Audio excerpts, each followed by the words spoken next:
I want to say happy birthday to Larry Legend. The former Celtic great turned 60 today.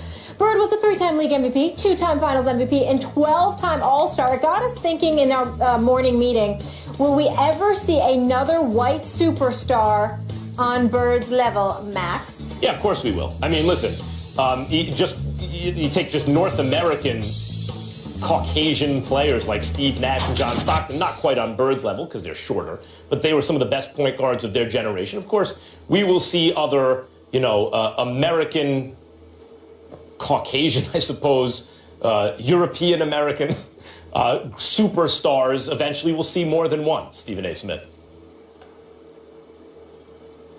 I'm not so sure. I mean, I definitely think that we'll see European stars of lighter pigmentation. But when you talk about the United States of America and the options that you have available to you, I mean, the fact of the matter is this brother's on every street corner. I mean, every park, balling out. And a lot of times when you see white American players, yeah, they can play. There's no doubt about it. But in terms of that want to, meaning wanting to go for it, there are so many options available to a white male individual in the United States of America. There are times that I question. We got better options. We got baseball. We got football.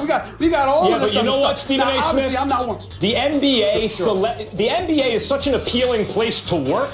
It's not full contact like football, guaranteed contracts, lots of money, fun to play. That if you can, it's almost not an exaggeration to say the following. Everyone in the world, basically, who can play in the NBA does play in the NBA, and it selects. Let me make you laugh. Let me make you laugh. Let me make you laugh with what I'm really trying to say. It's not intentional, and it's not insidious in any way. It's all in fun and love, but it's almost like reverse discrimination in the United States of America. It's like we got the black dudes, we got the Europeans, okay? Like the white dudes from America, they got a harder way to go to Are get you saying that the NBA is missing? And it really makes some noise. It's hilarious. Are you saying the NBA is missing a good old-fashioned North American white dude in the league? Is that what you're saying? You know what? Yes, I am. I really believe that let me tell you something. If you can find Larry Bird, Hayward a white count, right? American superstar, it would be special. I think the league would love it. I think everybody would love it. I just think it's kind of harder to find. There's so many options. All right. Is Carmelo a ball hog? Phil Jackson was asked about Melo in an interview with CBS Sports and says that he can play the role that Michael Jordan and Kobe Bryant played in the team's triangle offense, but he believes that Anthony sometimes breaks a team rule by holding onto the ball for too long. Carmelo, a lot of times, wants to hold the ball longer than we have a rule. If you hold it past 2 seconds, you benefit the defense. He has a little bit of a tendency to hold it for 3, 4, 5 seconds, and then everybody comes to a stop. That is one of the things we work with, but he's adjusted to the triangle. He knows what he can do, and he's willing to see its success. Stephen A., you have any problems with Jackson's comments? Well, of course I do. I have profound respect for Phil Jackson. 11 championships are 11 championships. But I don't like him very much. And I think that I need to say that. And here's why. Phil Jackson has been called many things. He's been called the Zen Master. He's been called the brilliant basketball coach, brilliant basketball mind, an ultimate champion, the best coach in basketball. But there is one thing that Phil Jackson has never been called, and it is absolutely what he is. He's a bully. No one's ever called him that. I'm going to today. Let's take into account the fact that we need to ask ourselves the question, who the hell does Phil Jackson think he is? Phil Jackson does have 11 rings. 6 of them came with Michael Jordan and Scottie Pippen. 5 of them came with Shaq and Kobe, got 3, and then Kobe with Gasol.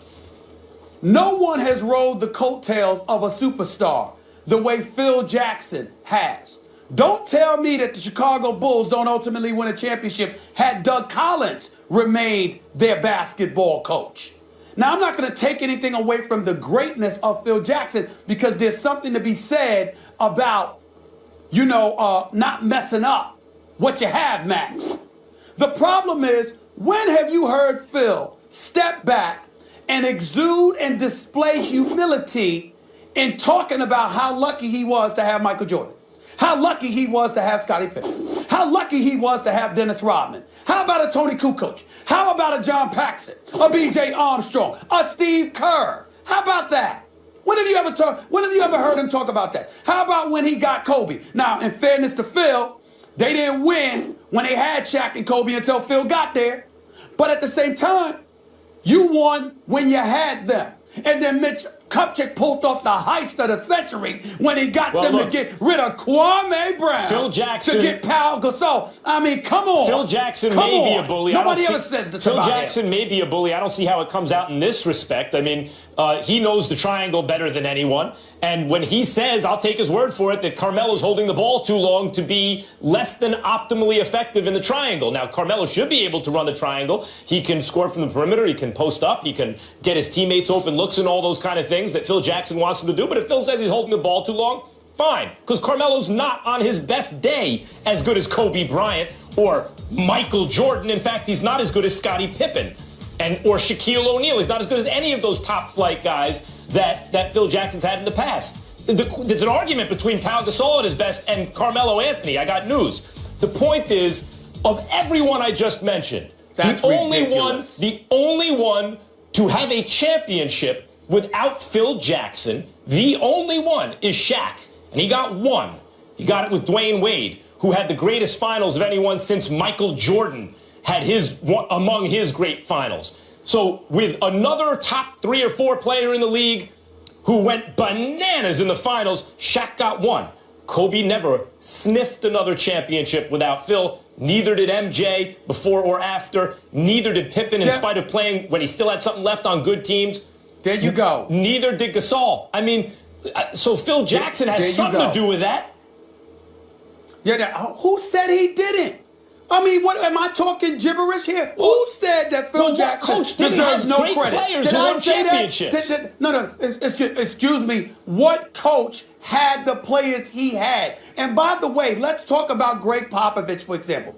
Greg Popovich don't even want to do interviews. He's mad he's got to talk at halftime. He's mad he's got to talk during the games, okay? He barely wants to talk to the media on a day-to-day basis. When the man gets Coach of the Year, the players have to come out and get him to hoist the trophy. And when he has the trophy, they run away because he tries to give it to somebody else because he wants no credit. But Phil's sitting down with everybody from Charlie Rose to ESPN and everybody else and he never ever talks about all the other guys and what they did for him. He does Never sometimes. does that. Sure he does. But if you want to get down on Phil Jackson for something, you should be down on the fact that he's so insistent upon a culture of the triangle as the basis for his offense. I mean, Greg Popovich uses a little triangle sometimes. Yeah, it doesn't work in today's game. That's the thing to be down on Phil Jackson about. No, what I'm down on him about is that he's so quick to get on other folks. This is his 3rd year here. Is Melo the reason he walked into this season with a 49-115 record in his 2-year tenure, or that he couldn't build a bench? Is Melo the reason for that? Phil Jackson, is Melo the reason that the man has been on 2 road trips and they were LA, the Clippers and the Lakers games last year? Is that Melo's fault? But he holds the ball a little too long sometimes. That this guy can't seem to assemble? I understand that. But listen, we all know that. Allen Iverson held the damn ball too. It didn't stop Larry Brown from getting him to the finals because you built a team around him. What has Phil Jackson done? All I'm saying to you is this. I respect the man as a great coach. He's an 11-time champion. But the arrogance and the willingness to bully people when you always talking about what they do instead of what you don't do. Phil Jackson is a great coach. He is a novice as an executive. He is a novice as a leader for the Knicks franchise. 13-time champion too as a player. But yeah. That is a fact. We got to move on. Okay.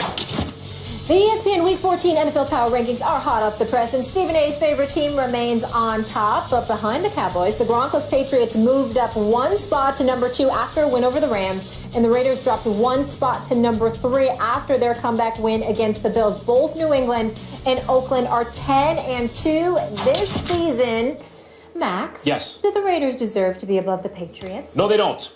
Look, some of this is, anticipating the trajectory of the teams and Gronk goes down and all this. I get the arguments, but the Patriots are a 2-loss team that has been for most of this season until recently, really, perceived as the juggernaut of the NFL. It was going to be the Patriots in the AFC, and could the Cowboys keep this up, or would it be the Seahawks? And the Broncos kind of lost their way. They got banged up in the secondary, but the Patriots were the team. Molly, you, and others were telling me all year, look at Tom Brady's having the greatest season ever. Yeah, that was me. Now, yeah, they're down Gronk, and they're not looking as good as they did earlier in the season. They're still a two-loss team based on the resume and everything we know about the teams at this very moment, not just anticipating what may happen in the next few weeks, but right now, the Patriots should be ranked ahead of the Raiders. Obviously, you're wrong. I disagree with you, but what else is new? It's one of those situations where you look at the New England Patriots right now, the absence of Gronk obviously is going to have, obviously could have a detrimental effect on them. Will they get it together? Sure. They find ways to win, but it's one thing to find ways to win. It's another thing to be and appear to be such a juggernaut that everybody's hearing your footsteps and they fear that you're coming. The Patriots are at the top of the heap in everybody's eyes with folks coming along the way. But Oakland is not tippy-toeing. They're stomping. With Derek Carr leading the way with this passing attack that's a top 3 in the game, with an offense that's a top 4 in the game, and more importantly, with their comeback abilities and their willingness and ability to win on the road, I think right now, in terms of a momentum, you've got to look at the New England Patriots and say to yourself, nope, they got to play second fiddle to the Oakland Raiders right now, because New England, they've got a bend but don't break defense. They'll find a way to get things done, but at the same time, it's one of those situations where their defense is not elite. It's not stout. And with going against Oakland's offense, which is on, and with their defense being on the come up, I think the fact that you've seen Khalil Mack really take the bull by the horn and really starting to do his thing, combined with Bruce Irvin and the rest of the crew, and what the offense has been able to do in terms of coming back from early deficits, I just think Oakland has the edge right now. I consider the Oakland Raiders to be the #1 team in the AFC at this moment. This used to be in boxing years and years ago, in the 90s, late 80s, early 90s. There was a big argument about who was the pound-for-pound best fighter in the world, Stephen A. I'm sure you remember Pernell Whitaker or Julio Cesar Chavez, right? And Chavez would overcome all these early obstacles and deficits in the fight and come back and knock people out. And they didn't know if Pernell could do that. You know why? Because he was just winning every fight by a lot. And no one could really put an obstacle in front of him. And given the choice between those two, I'll take just the better option. The Patriots don't have to mount fourth-quarter comebacks because they are better in most facets of the game against most teams, most seasons, at most times of the year. And it's true now. No. Question. Who won the Pernell Whitaker, Julio Cesar Chavez fight? Pernell Whitaker, but they called it a draw? No. I asked you who won. I told you. Didn't ask you what your feelings were. My feelings were the only thing did that not counts, win. Stephen A. It was a draw. No. It was a draw. So, wait a minute. Why was it a draw? Why was it a draw? It was a draw Corruption? Because Julio Cesar Chavez, you understand, had that ability to find a way to finish you off. And what I'm saying to you is Pernell that what I'm dominated the end saying of the to you, fight. well, listen.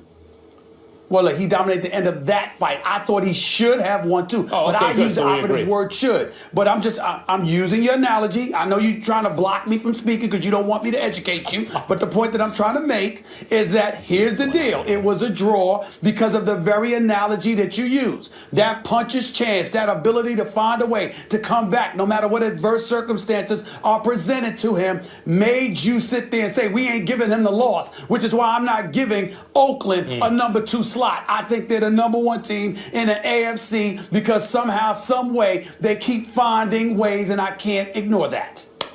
Well, the Oakland Raiders are better than I thought they'd be. Their defense is getting better. They have a quarterback. I made a boxing analogy because I made it the other day. Derek Carr is like a fighter built for, or the Raiders with Derek Carr as the quarterback, and those receivers are like a fighter in the old days built for 15 rounds, going to knock you out in the championship rounds, 13, 14, 15. But, they're coming from behind. They're in these tough games coming from behind. And the Patriots are not because they're just winning. Because they're better. The problem with your argument is that most folks don't remember when boxing went 15 rounds. Well, that's their problem, Stephen A. Smith. Wasn't it a great time? We know. Far be it for us to get where you're coming from. 15 rounds. Right. How old were us? How old were you and I when boxing was 15 rounds? How old were we, I don't know. I was probably about 15 or something like that when it went to 12. Okay. Yeah, but that's the Raiders. The Raiders are the the great puncher who comes back in fights. And the Patriots are just, Floyd Mayweather or someone like that. They just dominate you the entire. They're just better. Except they have the entire offense time. too, unlike Floyd Mayweather. All right.